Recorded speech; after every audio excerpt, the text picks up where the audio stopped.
Hello दोस्तों, आपका स्वागत है आपके अपने चैनल टॉप सर में। दोस्तों आज हम आप लोग के लिए केमिस्ट्री का छठा चैप्टर लाए हुए हैं, ठीक है ना। प्राकृतिक संसाधन प्रबंधन जो है चैप्टर है, ठीक है दोस्तों। आपसे रिक्वेस्ट है कि वीडियो अंत तक देखिएगा, क्योंकि इस वीडियो में सारे के सारे जो क्वेश्चन हैं इम्पोर्टेंट हैं। तो चलिए हम शुरू करते हैं। पहला जो है, देखिए, हालांकि आप प्राकृतिक संसाधन जानने से पहले आप ये जान लीजिए कि संसाधन क्या है। तो देखिए, मानव की ज़रूरत को पूरा करने वाले जो भी वस्तुएं हैं, जीव जंतुएं हैं, वो सारे के सारे जो संसाधन कहलाते हैं, ठीक है ना। और संसाधन को ना, हालांकि 3 भाग में बांटा गया है, लेकिन हम लोग यहाँ 2 ही भाग में देखेंगे।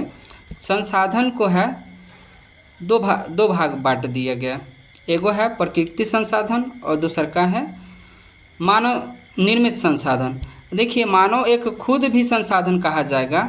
3 गो हो गया, एगो प्राकृतिक संसाधन हो गया, एगो मानव निर्मित संसाधन हो गया और एक मानव संसाधन हो गया। तो मानव संसाधन क्यों कह रहे हैं? क्योंकि ये जो है ना, मानव जो है संसाधनों का निर्माण भी करता है और उपयोग भी करता है, इसलिए उसको मानव संसाधन कहते हैं। तो खैर इसको छोड़िए, हम लोग प्राकृतिक संसाधन की बात करते हैं। तो वे संसाधन जो हमें प्रकृति से प्राप्त होता है प्राकृतिक संसाधन कहलाता है। जैसे मान लीजिए जल, पेट्रोलियम, मृदा, ये सब जो भी है ये प्राकृतिक संसाधन है, ठीक है। चलिए अगला क्वेश्चन जो है,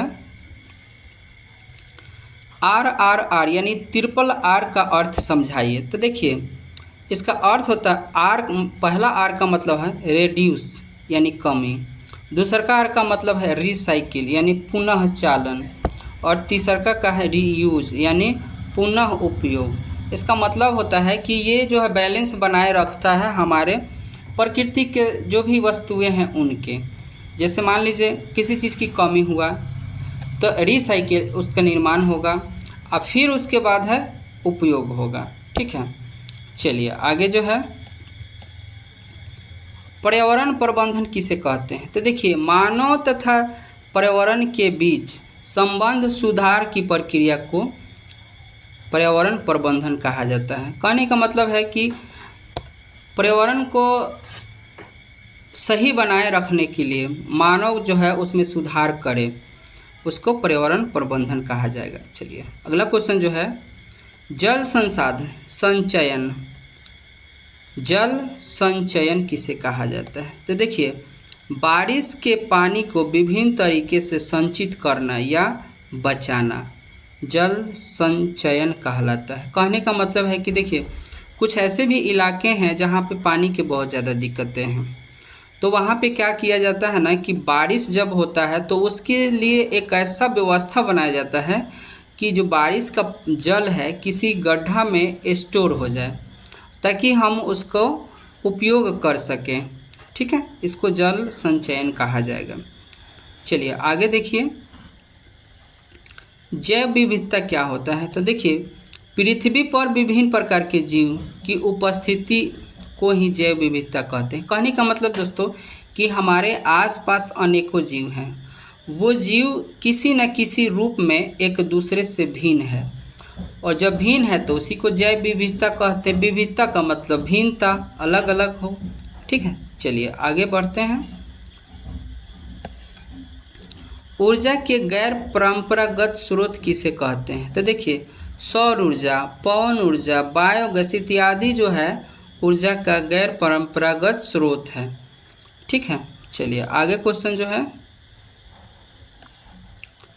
सौर ऊर्जा के उपयोग के लिखें। तो देखिए, सौर ऊर्जा के निम्नलिखित उपयोग है। पहला में है सौर कुकर से खाद्य पदार्थों यानी खाने वाले पदार्थों को पकाना, यानी सौर कुकर से जो है खाना भी बनता है।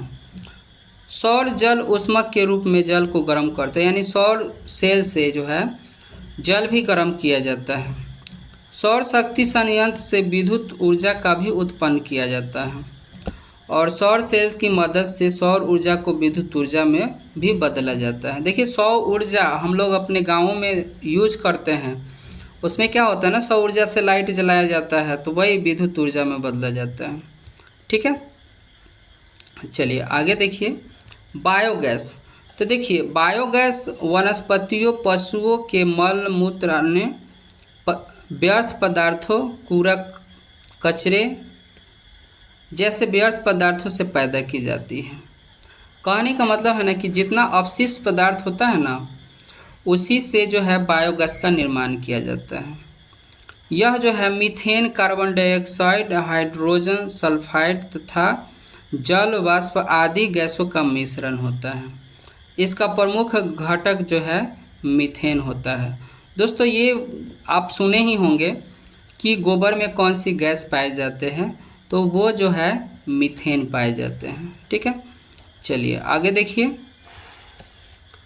वन प्रबंधन के लिए आप क्या करेंगे? कहने का मतलब है कि वन को आप बचाना चाहते हैं तो आप क्या कीजिएगा। तो देखिए वन प्रबंधन के लिए हमें निम्नलिखित कार्य करने होंगे। ठीक है, पहला जो है बचे हुए वन क्षेत्र का संरक्षण करना होगा। मान लीजिए जो वन बर्बाद हो गया तो छोड़िए, जो अब बचा है उसको क्या है, जो वन रह गए हैं उनको अब देख रेख संरक्षण करना जरूरी होगा। वनों को काटने वाले को वनों के महत्व के बारे में समझाएंगे। कहने का मतलब जो व्यक्ति वन काट रहा है, पेड़ पौधा काट रहा है, तो उसको समझाएंगे कि इसकी क्या महत्व है। ठीक है, अब बंजर तथा परती भूमि पर संघन वृक्ष रोपण करेंगे। दोस्तों इससे पहले आप बताइएगा वन जो है हमारे लिए क्या उपयोगी है, वन का क्या भूमिका है, मेन भूमिका, जो हमें कमेंट में बताइएगा कि वन की क्या मेन भूमिका है। ठीक है,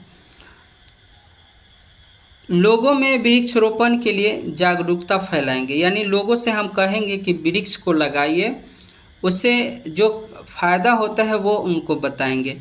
क्या फ़ायदा होता है आप कमेंट में बताइए। चलिए रसोई गैस के कनेक्शन उपलब्ध करवाएंगे ताकि वन को कटाई बहुत कम हो। ठीक है, चलिए दोस्तों ये वीडियो आपको कैसा लगा कमेंट